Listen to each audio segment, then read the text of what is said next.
열왕기하 22장 8절에서 11절까지와 23장 1절에서 3절까지입니다. 열왕기하 22장 8절에서 11절 그리고 23장 1절에서 3절까지를 주도로 읽겠습니다. 먼저 22장 8절에서 11절까지를 저부터 먼저 읽겠습니다. 대제사장 hil기야가 서기관 사반에게 이르되 내가 여호와의 성전에서 율법책을 발견하였노라 하고 hil기야가 그 책을 사반에게 주니 사반이 읽으니라. 사반이 왕에게 돌아가서 보고하여 이르되 왕의 신복들이 성전에서 찾는 문수가 여호와의 성전을 맡은 감람제사의 손에 맡겼나이다 하고 또 서기관 사반이 왕에게 말하여 이르되 제사장 hil기야가 내게 책을 주더이다 하고 사반이 왕의 앞에서 읽으매 왕이 율법책을 말하였다 곧 그의 옷을 찢으니라. 23장 1절입니다. 왕이 보내 유다와 예루살렘의 모든 장로를 자기에게로 모으고 이에 왕이 여호와의 성전에 올라가매 유다 모든 사람과 예루살렘 주민과 제사장들과 선지자들과 모든 백성이 그것을 만나고 다 왕과 함께 하니라. 왕이 여호와의 성전 안에서 발견한 언약책의 모든 말씀을 들고 우리의 귀를 함께 읽겠습니다. 왕이 단 위에 있어서 여호와 앞에서 언약을 세우되 마음을 다하고 뜻을 다하여 여호와께 순종하고 그의 계명과 법도와 윤례를 지켜 이 책에 기록된 이 언약의 말씀을 이루게 하리라 하는 백성들이 다 그 언약을 따르기로 하니라. 아멘. 오늘 이 말씀을 묵상하게 되면서 이 말씀 본문은 이제 요시야 왕의 종교개혁, 정말 하나님을 잃어버렸던 그 세대 가운데 다시 하나님을 예배하는 소중함을 일깨우고 하나님을 기억하는 그 소중함을 다시 일깨우면서 하나님 말씀 앞에 백성들이 순종하는 이야기죠.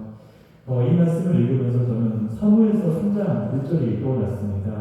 사무엘서 3장 1절은 이렇게 전합니다. 아이 사무엘이 엘리 앞에서 여호와를 섬길 때에는 여호와의 말씀이 희귀하여 이상이 흔히 보이지 않았더라.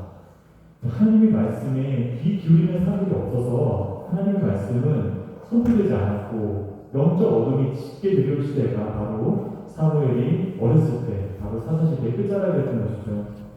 사람들은 자기 소견에 옳은 대로 행했습니다.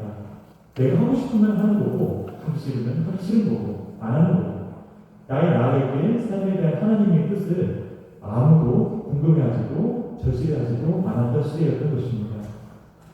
오늘날 우리가 살고 있는 현실도 이와는 크게 다르지 않아 보입니다. 인터넷이 빨라지고 또 인공지능이 발달이 되어서 실로 온갖 정보들이 넘쳐나지만 정작 그 가운데 그 정보의 바다 한가운데 살아가는 나의 삶, 나의 길을 과연 어떤 기준 위에 둬야 될지에 대해서는 아무도 이야기하지 않고 있는 것입니다. 그저 각자 너가 나를 느낀 대로, 너가 나를 현명하게 생각하는 대로, 너가 나를 지혜롭게 여기는 대로 잘 판단해서 잘 걸어가 보라는 그런 취지의 고음만 만날 수 있을 뿐이죠. 한편으로는 우리가 아예 말씀이 없는 시대에 살고 있느냐 그렇지도 않은 것 같습니다. 우리는 분명히 팔자로 인쇄되어 있는 이 성경책을 갖고 있죠. 원하면 언제든지 그 책을 펴서 말씀을 읽을 수 있습니다. 물론 매 성경을 조금씩이나마 펼쳐서 읽고 규칙적으로 묵상하면서 걸어가는 삶과 그냥 책만 덩그러니 내가 언젠가 읽어야지 이러면서 바라보는 삶과는 큰 차이가 있을 것입니다. 꼭 힘이 들고 갈림길 앞에 설 때뿐만이 아니라 하루에 일정 시간을 정해서 그 시간 동안 말씀을 읽고 그 주시는 정말 하나님께서 이끄시는 그 힘에 따라서 살아갈 수 있다면 그 힘을, 그 감동을 우리 사랑하는 가족들과 형제, 자매들, 믿음의 동지들과 나눌 수 있다면 참으로 복될 것입니다. 저는 순교한 생활을 통해서 여러 전도사님들을 통해서 이 말씀에 성경 앱을 좀 추천을 받았습니다. 지금도 폰에 몇 가지가 깔려 있는데 어떤 앱인지 하루에 2번씩 꼭 알람을 옵니다. 아침 8시와 저녁 8시에 오늘의 말씀과 그 짧은 기도, 말씀과 함께 읽는 그 짧은 기도가 이렇게 전송이 되는 것이죠. 저는 접이식 폰을 쓰고 있는데 그래서 그 폰을 이렇게 열면은 오늘 말씀이 알람의 내용이 무엇인지 못해도 하루에 2번은 확인할 수 있게 됩니다. 그리고 또 유튜버와 같은 앱을 키면은 실로 다양한 설교 영상들이 우리 앞에 추천이 되기도 하죠. 말씀은 우리 책상 위에도 있고 주머니 속에도 있고 출근길 이어폰에도 있다고 할 수 있습니다. 하지만 이상하게도 말씀이 이렇게 가까이 있는데 오늘 살아가는 우리 마음은 자주 방향을 잃어버리곤 합니다. 그래도 주일에는 하나님께 구별을 해서 예배를 드리고 마음이 편안해지고 은혜를 받고 이렇게 힘을 얻는 것 같은데 월요일이 되면은 다시금 평상시와 동일한 일상의 영역, 일상 속에서 이런 계산 그리고 그로 인한 피곤함이 우리 삶의 중심에 놓여있음을 우리는 보게 되는 것이죠.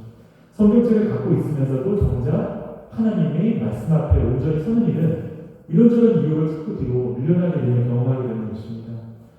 오늘 본문 요시아의 이야기 열왕기하 22장 8절을 이렇게 시작합니다. 대제사장 hilki야가 서기관 사반에게 이르되 내가 여호와의 성전에서 율법책을 발견하였노라. 이 짧고 평범한 문장인데 이 문장 안에는 참 슬픈 비극이 담겨 있습니다. 하나님의 백성 가운데 하나님의 말씀이 없어진 것은 아니었습니다. 찢어지거나 불태워서 소실된 것도 아니었고 이방 세력 누군가한테 빼앗긴 것도 아니었습니다. 그 책은 하나님의 성전 안에 고스란히 보존이 되어 있었던 것이죠. 하지만 오랫동안 잊혀져 있었습니다. 하나님의 집안에 분명히 있었는데 하나님의 백성의 중심에는 없었던 것이죠. 아무도 하나님의 말씀을 찾지 않았던 것입니다. 아무도 그것을 소중하게 생각하고 진지하게 매일같이 가까이하고 묵상하지 않았다는 것이죠. 이 장면은 어쩌면 오늘 세상과도 참으로 닮아있는 것 같습니다. 우리 곁에도 우리 일상 가운데서도 말씀은 서점에 가서 성경책을 찾으면 아니 급한 대로 책을 못 찾는다 하더라도 말씀 웬만 내려서 받아도 언제든지 우리는 성경 말씀을 보고 가까이하고 읽을 수가 있습니다. 그런데 문제는 그 말씀을 마음 중심에 담아 모시고 사는 삶이 얼마나 되는가, 그 시간이 얼마나 우리에게 허락되어 있는가 하는 것입니다. 너무나 많은 이유들 가운데 우리는 말씀을 잃어버린 채 살아가고 있지는 않은지, 이처럼 성전 안의 말씀을 두고도 말씀을 이깡그리 잊어버린 이 시대는 어떻게 해서 만들어지게 되었던 것일까요? 그에 대한 답을 확인하려면 먼저 이 요시아와 이전의 시대를 살펴보아야 할 것입니다. 한 사람, 한 민족, 한 시대의 회개가 얼마나 귀한 것인지를 헤아려보자 한다면 그 전에 얼마나 하나님 앞에서 무심하고 무감각한 세월들이 쌓여 있었는지를 잘 살펴보아야 할 것입니다. 성경은 요시아의 할아버지 므낫세 왕에 대해서 이렇게 기록을 합니다. 열왕기하 21장 2절 말씀입니다. 므낫세가 여호와 보시기에 악을 행하여 여호와께서 이스라엘 자손 앞에서 쫓아내신 이방 사람이 가증한 일을 따라서, 그리고 이어서 그 악이 어떤 모습인지를 3절에서 구체적으로 말씀합니다. 그의 아버지 히스기야가 헐어버린 신당들을 다시 세우며 이스라엘의 왕 아합의 행위를 따라 바알을 위하여 제단을 쌓으며 아세라 목상을 만들며 하늘의 이월 성신을 경배하여 섬기며. 이 므낫세의 시대는 단지 우상의 개수만 늘어난 시대가 아니었습니다. 그의 아버지 히스기야 왕과 함께했던 그 하나님의 말씀이 삶의 중심에서 밀려나고 그 빈자리를 다른 것들이 차지한 시대였습니다. 눈에 보이는 것, 손에 잡히는 것, 사람들에게 무언가를 당장 할 수 있는 힘을 즉시 줄 수 있다고 믿어지는 그 어떤 것들이 하나님의 대신에서 사람들이 삶의 방향을 정하기 시작했던 것입니다. 문제는 이러한 우상이 사람들이 일상 속에만 있지 않았다는 게 있었습니다. 열왕기하 21장 말씀은 이어서 이렇게 전합니다. 여호와께서 전에 이르시기를 내가 내 이름을 예루살렘에 드리라 하신 여호와의 성전에 제단들을 쌓고 또 여호와의 성전 두 마당에 하늘의 이월 성신을 위하여 제단들을 쌓고, 하나님께 속한 그 거룩한 구별된 자리까지 다른 것들이, 다른 신들이 들어와 섰다는 것입니다.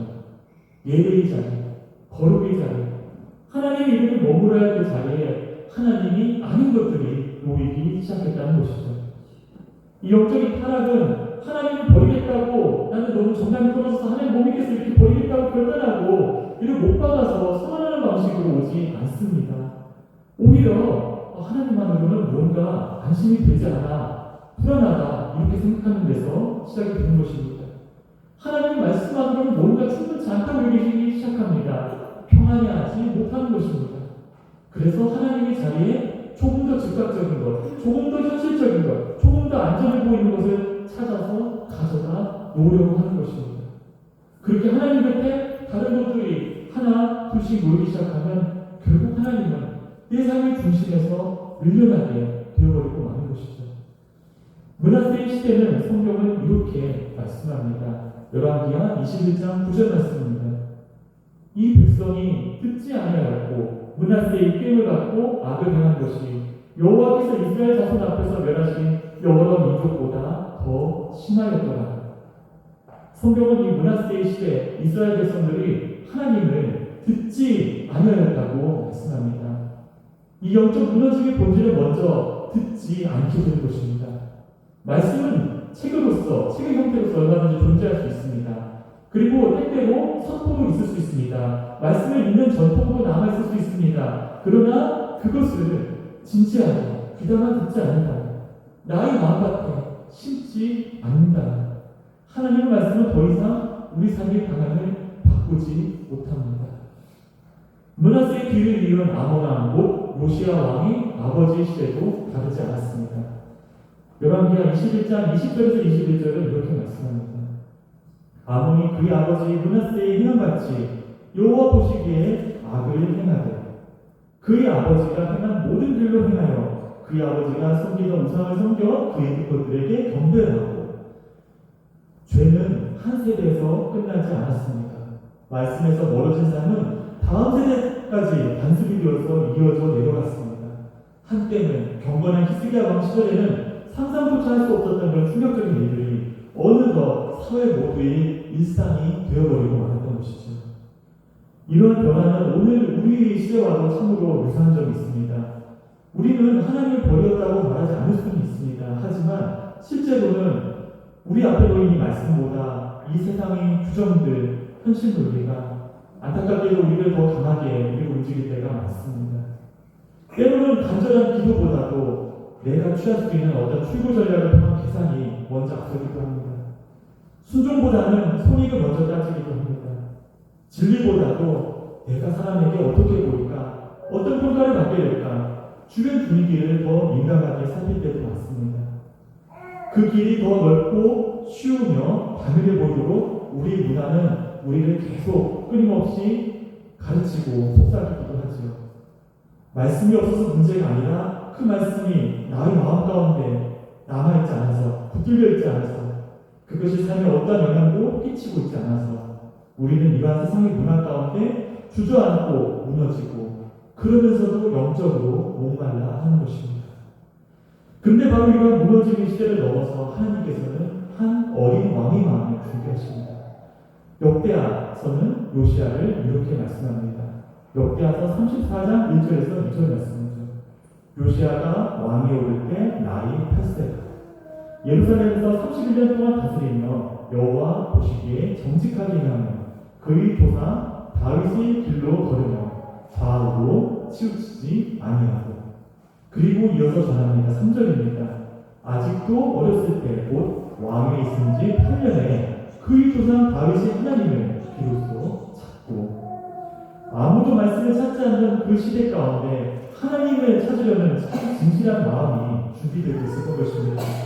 아직 율법제도 발효되지 않았고 큰 개혁이 시작되지도 않았습니다. 그렇지만 이미 가장 중요한 일이 시작되고 있었습니다. 바로 하나님을 진실하게 찾으려는 마음인 것입니다. 하나님의 역사는 늘 여기서부터 시작이 됩니다. 모두가 무감각해진 그 시대 가운데서도 하나님께서는 바로 오늘 한 사람의 마음속에 하나님을 향한 그리고 그분의 말씀을 향한 갈망을 세워 가시는 것입니다. 그리고 마침내 그 준비된 마음 앞에 하나님의 말씀이 다시금 힘있게 울려 퍼지도록 하시는 것입니다. 오늘 본문 열왕기하 22장 8절은 그 역사적인 순간을 아주 담백하게 기록하고 있습니다. 대제사장 hil기야가 서기관 사반에게 이르되 내가 여호와의 성전에서 율법책을 발견하느라 하고 hil기야가 그 책을 사반에게 주니 사반이 읽습니다. 성전 수리라는 이 눈에 보이는 어떤 과업이 진행되고 있는 동안에 하나님께서는 더욱 소중한 수리를 준비하고 계셨던 것입니다. 부서져 있는 어떤 성전 건물의 외형보다도 무너진 신앙의 자리를 다시 일깨우는 일이 이 하나님의 말씀을 발견한 이 순간부터 시작된 것입니다. 사반은 그 책을 왕 앞에 가져가서 읽습니다. 10절에서 그런 내용이 나오고 있습니다.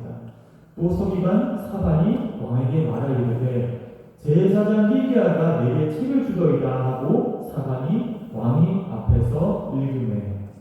그리고 그 다음에 역사의 흐름을 바꾸는 왕의 행동이 이어집니다. 왕이 율법책의 말을 듣자 곧 그의 옷을 찢습니다.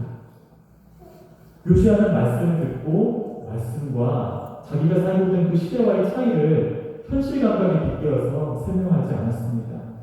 이것은 이전 세대가 이미 여러 대에 걸쳐서 잘못된 문제였습니다 라면서 그 이유를, 종교적 타락의 이유를 논리적으로 설명하지 않았고, 지금은 이미 시대가 많이 달라져서 어쩔 수 없는 문제요 라고도 변명하지도 않았습니다. 그는 즉시 옷을 찢었습니다. 성경에서 옷을 찢는다는 것은 단순한 감정 표현만이 아닙니다. 슬픔과 통회, 회개의 표시입니다. 왕이 옷을 찢는다는 의미는 지금 자기 어떠함으로는, 자신이 갖추고 있는 그런 체면과 학식, 권세만으로는 결코 하나님의 말씀 앞에 설 수 없다는 사실을 아프도록 자백하는 태도였던 것입니다. 요시야는 하나님의 말씀이 발견된 날에 한 나라를 다스리는 왕으로서 그 자리에 서 있지 않았습니다. 말씀 앞에 그 말씀을 소중하게 잊고 살았던 한 명의 죄인으로서 서 있었던 것입니다. 이것이 곧 말씀의 능력입니다. 말씀 먼저 우리를 위로하기 이전에 우리의 본질을, 우리의 어떠함을, 그러니까 하나님 앞에서 우리의 무익함을 드러냅니다. 말씀은 세상이 우리에게 그리하듯이 먼저 너 괜찮아, 너 잘했어 이렇게 위로하고 덮어주기 전에 우리 안에, 하나님 안에서도 무너진 자리를 바라보게 하여주는 것입니다. 때로는 우리는 종종 말씀을 묵상하면서 이 말씀은 내가 아니라 다른 누군가한테 해당된다고 생각하기도 합니다. 살면서 알게 된 어떤 고약한 짓을 하는 세상 사람들, 혹은 어느 내가 알고 있는 안타까운 그 믿음이 약한 어느 사람들, 때로는 하나님의 얼굴에 먹칠을 하고 있는 사람이라 공적으로 손가락질 받는 그런 사람들, 때로는 많은 어려움에 시달리고 있는 사람들에게 이 말씀은 필요한 말씀이야 라고 여기고 싶습니다. 하지만 요시야는 달랐습니다. 먼저 그는 하나님의 말씀을 자기 자신에게 돌렸습니다. 진정한 말씀의 통치는, 이 말씀을 통한 믿음의 변화는 언제나 말씀에 귀 기울이는 나 자신이 말씀 앞에서 무너지고 무릎을 꿇는 데서 시작합니다. 요시야는 거기서 멈추지 않았습니다. 그는 곧바로 하나님께 여쭙니다. 오늘 13절입니다. 레위기야 22장 13절이죠. 너희는 가서 나와 백성과 온 유다를 위하여 이 발견한 책의 말씀에 대하여 여호와께 물으라. 우리 조상들이 이 책의 말씀을 듣지 아니하며, 이 책의 말씀을 듣지 아니하고 이 책에 우리를 위하여 기록된 모든 것들을 행하지 아니하였으므로 여호와께서 우리에게 내신 진노가 크도다. 이 말씀 앞에 무릎 꿇는 순간에는 요시야에게, 그 말씀 앞에 무릎 꿇은 요시야에게는 문제의 핵심, 듣지 아니하고 행하지 아니하였다는 이 문제의 핵심을 정확히 볼 수 있는 마음이 주어졌던 것입니다. 문제는 책이 없었던 것이 아닙니다. 문제는 듣지 않았고 행하지 않았다는 것입니다.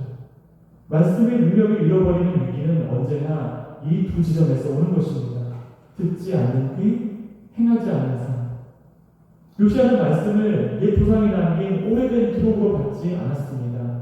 그는 말씀을 바로 지금 자기 시대를 향한 하나님의 말씀, 하나님의 경고로 받았던 것입니다. 그래서 그는 떨었고 울었고 낮아질 수 있었던 것입니다. 그때 하나님께서는 선지자 후다를 통해서 요시야에게 응답해 주십니다. 그 말씀이 열왕기하 22장 19절 이하에 나옵니다. 바로 내가 듣고 마음이 부드러워져서 여호와 곧 내 앞에서 경배하며 옷을 찢고 통곡하였으므로 나도 내 말을 들었노라. 하나님께서는 먼저 요시야가 이룩한 어떤 업적을 보신 것이 아니었습니다. 아직 구상도 한 개도 제거되지 않았고 어떤 가시적인 어떤 개혁의 활동이나 열매도 나오지 않았습니다. 하나님 앞에서 내세울 만한 그 무엇도 없이 그저 하나님 앞에 낮아진 마음으로 엎드렸을 뿐입니다. 그런데 하나님께서는 곧바로 응답하셨습니다. 너희 마음이 부드러워졌다. 너가 경배되었다. 너가 내 앞에서 울었다. 나도 그 눈물을 보았다. 그러므로 나도 내 말을 들었다. 사람은 결과를 먼저 평가합니다. 너가 얼마나 달라졌는지, 그래서 무엇을 이루었는지를 따져봅니다. 하지만 하나님께서는 먼저 말씀 앞에서 부드러워진 그 마음을 소중히 보십니다. 그러므로 오늘 본문은 아무것도 아닌 저와 우리에게도 소망이 있음을 말씀하고 있는 것입니다. 아직 다 삶의 자리가 다 정돈되고 정리되지 않았어요. 아직 내 신에게 완전히 변화받지 못한 것 같아도 하나님의 말씀 앞에 나는 무익하구나. 누군가가 나를 슬프게 했던 것보다 내가 하나님을 훨씬 더 많이 슬프게 했구나 깨달으면서 그 낮아진 심령을 하나님께서는 결코 가볍게 여기지 아니하십니다. 그리고 이제 그 부드러운 한 사람의 마음은 시대의 방향을 바꾸기 시작합니다. 열왕기하 23장 1절은 이렇게 말씀합니다. 왕이 보내 유다와 예루살렘의 모든 장로를 자기에게로 모으고, 요시아는 그저 혼자만 조용히 회개하고 조용히 입 다물고 끝나지 않았어요. 사람들을 하나님 앞으로 불러 모았습니다. 성경 이어서 2절을 말씀합니다. 이에 왕이 여호와의 성전에 올라가며 유다 모든 사람과 예루살렘 주민과 제사장들과 선지자들과 모든 백성이 노소를 만분하고 다 왕 앞에 함께한지라. 왕이 여호와의 성전 안에서 발견한 언약책의 모든 말씀을 읽어 무리 귀에 들리고, 한 시대를 그리고 한 공동체를 다시 세우는 데 필요한 첫 번째 일은 언제나 하나님의 말씀을 다시 들리게 하는 것에 있었습니다. 요시아는 자신의 생각을 앞세우지 않았습니다. 자신이 열심히 앞세우지 않았습니다. 먼저 언약책의 말씀을 읽게 했습니다. 하나님의 백성이 길을 잃었을 때 가장 먼저 필요한 것은 새로운 구원이나 동기부여가 아니라 하나님의 말씀이 다시 울려 퍼지는 것이라는 것이죠. 그 다음 요시아 왕은 언약을 세웁니다. 3절에서 우리는 그것을 볼 수 있습니다. 왕이 단위에 서서 여호와 앞에서 언약을 세우되 마음을 다하고 뜻을 다하여, 신명기에 나온 말씀이죠. 여호와께 순종하고 그의 계명과 법과 윤례를 지켜 이 책에 기록된 이 언약의 말씀을 이루게 하리라 하매 백성들이 다 그 언약을 따르기로 하니라. 요시아는 하나님의 말씀으로 돌아갔습니다. 바알과 아세라와 같이 당대의 시대의 분위기와 잘 어울리는 그런 길을 새롭게 만들어내는 것이 아니라 잊혀졌던 하지만 가장 소중한 길을 다시 찾은 것입니다. 그리고 말씀 앞에선 공동체는 실제적인 결단을 시작하게 됩니다. 요시아는 우상들을 제거합니다. 열왕기하 23장 4절입니다. 바알과 아세라와 하늘의 이런 성신을 위하여 만든 모든 그릇들을 여호와의 성전에서 내다가 예루살렘 바깥 기름 밖에서 불사르고 그것들이 죄를 베델로 가져가게 하고, 말씀이 중심으로 돌아오면 그 말씀과 함께 설 수 없는 것들이 더 이상 우리 삶의 자리에 남아있을 수 없게 됩니다. 우리 삶도 그렇습니다.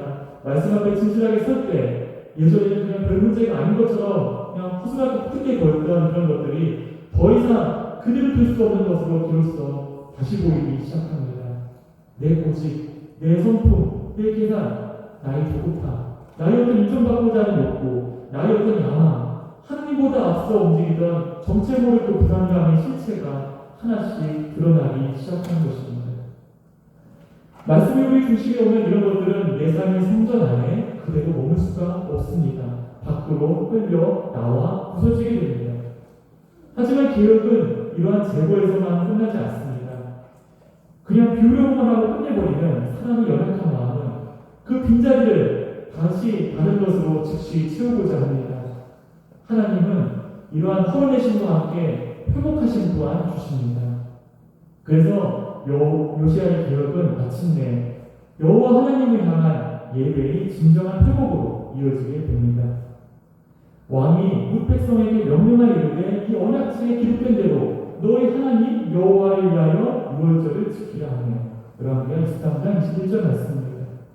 유월절은 바로 이스라엘이 자기 힘으로 이집트와 투쟁해서 자기 힘으로 독립을 쟁취한 그런 유능한 민족이 아니라 하나님의 전적인 섭리와 구원을 통하여 살아난 백성임을 기억하는 날인 것입니다. 그러므로 우리는 하나님께서 택하고 구원한 민족이다, 우리는 전적으로 하나님께 속한 백성이라는 이 고백의 회복은 단지 예배의 복음만이 아니라 정체성의 회복인 것입니다. 다시 기억하는 일인 것입니다. 말씀이 돌아오니까 예배가 살아났고 예배가 살아나자 백성들의 정체성이 다시금 분명해진 것입니다. 때문에 성경은 요시야를 이렇게 말씀합니다. 23장 25절 말씀이죠. 요시야와 같이 마음을 다하여 뜻을 다하며 힘을 다하여 모세의 모든 율법을 따라 여호와께로 돌이킴함은 요시야 전에도 없었고 후에도 그와 같은 자가 없었더라. 성경의 핵심은 요시야가 이 백성들의 정체성을 확립하고 화합을 이끌어낸 위대한 역사적 업적을 만든다는 것에 있지 않습니다. 핵심은 그가 여호와께로 돌이켰다는 데 있습니다. 하나님 앞으로 돌이키는 회개의 본질은 새로운 무언가를 만들어내는 것에 있지 않습니다. 그저 하나님께로 전심을 다해 돌아가는 것에 있습니다. 하나님께서 주신 말씀으로 돌아가고 하나님께서 우리에게 주신 그 언약으로 돌아가고 예배로 돌아가고 하나님께서 다시 우리 삶의 중심에 있는 그 자리로서 돌아가는 것에 있는 것입니다. 오늘 우리 본문을 통해서 요시야의 하나님 앞에서의 이 돌이킴을 그리고 그 돌이킴이 어떤 일들을 일으키는지를 묵상할 수 있습니다. 이런 기억의 출발점은 말씀이 소멸되어 없어져 버린 그런 시대가 아니라 말씀이 삶의 중심에서 밀려난 시대였음을 보게 됩니다. 말씀 분명히 존재하고 있었지만 그것이 아예 잃어버린 것처럼 되어있는 듣지 않으니 습관이 되어있는 악한 시대였던 것이죠. 하지만 그 시대 한복판에서 하나님께서는 한 사람의 마음을 준비하셨습니다. 아침에 그 말씀 앞에서 한 왕이 옷이 찢어지는 장면을 주님께서 그 한 마음을 통해서 만드셨던 것이죠. 이 요시야 이야기는 잊혀졌던 말씀이 다시 발견되고 그로 인해서 굳어졌던 마음이 다시금 찢어짐을 경험하고 흐려졌던 일이 다시 하나님께로 돌아오는 그 시험의 대로로 정립되는 이야기인 것입니다. 오늘 말씀은 요시야와 그의 시대뿐만이 아니라 하나님의 말씀을 삶의 자리에서 점점 밀려나고 있는 오늘 이 시대의 우리에게도 동일하게 질문합니다. 지금 나의 삶에는, 지금 여러분의 삶에는, 그 삶의 중심에는 과연 무엇이 서 있습니까? 나는 성경책이나 혹은 성경 어플에 달린 전자기기만을 가지고 있는 사람입니까? 아니면 정말로 그 말씀이 주는 그 메시지 앞에서 옷을 찢고 있는 사람입니까? 나는 말씀을 듣고 있는 사람입니까? 아니면 여전히 불안과 계산과 익숙함이 혹은 풍요를 내게 약속해준다는 내 나름의 바알과 아세라가 그렇게 내 삶을 움직이고 영향을 끼치게끔 내버려두고 있는 그런 사람인 것입니다. 오늘 요시야 이야기의 본질은 시대의 문제나 사람의 문제가 아닙니다. 이 말씀의 회복, 예배의 회복 가운데 우리 모두가 하나님 앞에 찢어진 마음으로 서로 초청하는 말씀인 것입니다. 주님 말씀은 내 곁에 늘 있었지만 제 중심에는 없었음을 회개합니다. 종종 말씀을 읽었지만 그 말씀으로 제 삶을 비추어보는 일은 가급적 미루고 싶었습니다. 순종보다는 위로와 이해를 먼저 구했고 때로는 기도보다 나의 계산을 더 가까이 두었습니다. 주님, 이제 제가 말씀 앞에 다시 섭니다. 말씀 앞에 서서 저를 향한 하나님이 놀라운 섭리를 발견하고 기뻐하며 살게 하옵소서. 회개는 지난 시간들에 대한 감정적인 후회가 결코 아닙니다. 진정한 회개는 앞으로 어떻게 살아가느냐에 관한 것입니다. 삶의 방향을 하나님께로 바꾸는 것입니다. 말씀을 곁에 두고 급할 때만 진지해지는 신앙에서 벗어나서 말씀을 중심에 두고 하나님의 이끄심과 그 친밀하신 섭리를 의지하면서 그 즉시 참평하는 일이고 이것을 늘 경험하고 기뻐하는 신앙으로 삶의 자세를 돌이키는 것입니다. 하나님을 내 삶에 이슈하는 동떨어진 막연한 보험처럼 생각하는 삶에서 나의 실제 주인으로 모시는 삶으로 돌아가는 것입니다. 그리고 이러한 회개가 늘 연약하기만 한 우리에게 참 무대한 소망을 주는 이유는 하나님께서는 진정으로 회개하는 자를 결코 외면하지 않으시기 때문입니다. 오늘 말씀 중에 가장 감동적인 말씀이 바로 열왕기하 22장 19절 말씀이었습니다. 내가 듣고 마음이 부드러워져서 여호와 곧 내 앞에서 경비하여 옷을 찢고 통곡하였으므로 나도 내 말을 들었노라. 하나님은 완벽한 행실로서 자신을 증명하는 사람을 찾으신 것이 아니었습니다. 하나님 먼저 부드러워진 마음을 보셨습니다. 말씀 안에서 무너진 그 마음을 보셨던 것입니다. 그러므로 오늘의 우리도 하나님 안에서 얼마든지 소망을 가질 수 있는 것입니다. 아직 삶의 자리가 구체적으로 예뻐 보이지 않아도 괜찮습니다. 아직 내 마음가짐에 대한 확신이 서지 못해도 괜찮습니다. 하지만 늘 우리 앞에 놓인 이 하나님의 말씀 앞에서 귀에 느려지는 이 말씀 앞에서 부드러워지고 피하지 않고 옷을 찢는 마음으로 다시 살 수 있다면 그것이 바로 하나님께서 기뻐하시는 오늘 우리의 기도 응답의 시작이에요. 우리 삶 가운데서 나타난 하나님의 일이 시작점이 될 것임을 믿게 되는 것입니다. 오늘 우리도 말씀 앞에서 이렇게 기도할 수 있기를 원합니다. 주님, 오늘부터 말씀을 다시 마음의 중심에, 삶의 중심에 두겠습니다. 말씀이 저를 찌를 때 도망하지 않겠습니다. 말씀이 저를 흔들 때 저의 입장을 변화하지 않겠습니다. 말씀이 제 삶을 바꾸려고 할 때, 주님께서 제 삶을 말씀에 따라 바꾸어 가실 때 주님께 의지하면서 한 걸음 한 걸음 앞으로 나아가고자 합니다. 주님, 제가 말씀 앞에 다시 서겠습니다. 말씀을 가까이 두고도 그 말씀 앞에 서지 못했던 저와 우리를 불쌍히 여겨주옵소서. 성경 속에 있었지만 묵상한 삶이 없었고 예배를 들었지만 마음의 중심은 자꾸만 다른 것들에 빼앗겼음을 고백합니다. 주님, 오늘 요시아처럼 저희 마음도 말씀 앞에서 부드러워지게 하여 주옵소서. 미루지 않게 하시고 피하지 않게 하여 주옵소서. 말씀이 저희 마음을 찢을 때 그 찢어짐을 은혜로 받게 하시고 말씀이 저희를 낮출 때 그 낮아짐 속에서 참된 회복을 얻게 하소서. 저희 삶 속에서 말씀의 자리를 대신하고 있었던 것들을 돌아보게 하시고 오직 주님의 말씀이 저희 생각과 선택과 걸음을 다스리도록 인도하여 주옵소서. 오늘의 감동으로 예배의 감동이 그저 감동만으로 끝나지 않게 하시고 내일 순종으로 이어지게 하시고 이 예배의 시간이 저희 삶의 방향을 다시 세워가는 은혜의 전환점이 되게 하여 주옵소서. 끝으로 나오는 찬양은 주말씀 향하여 하늘 나는 새도라는 가사로 시작되는 찬송입니다. 이 요시아의 기억도 하나님의 말씀 앞에 다시 서는 것에서 시작이 되었습니다. 먼저 말씀 앞에 다시 서기로 결단한 사람으로서 말씀 앞에서 마음이 녹아진 사람으로서 서는 것이고 하나님을 기쁘시게 하는 일이 시작이 되는 것입니다. 오늘 우리 회복도 하나님의 말씀 앞에 다시 엎드린 데서 시작될 것입니다. 이 한 주간 말씀 위에서 말씀을 끝에 삼아 달려가기를 원하는 마음 올려드리면서 이 찬양 함께 나누겠습니다.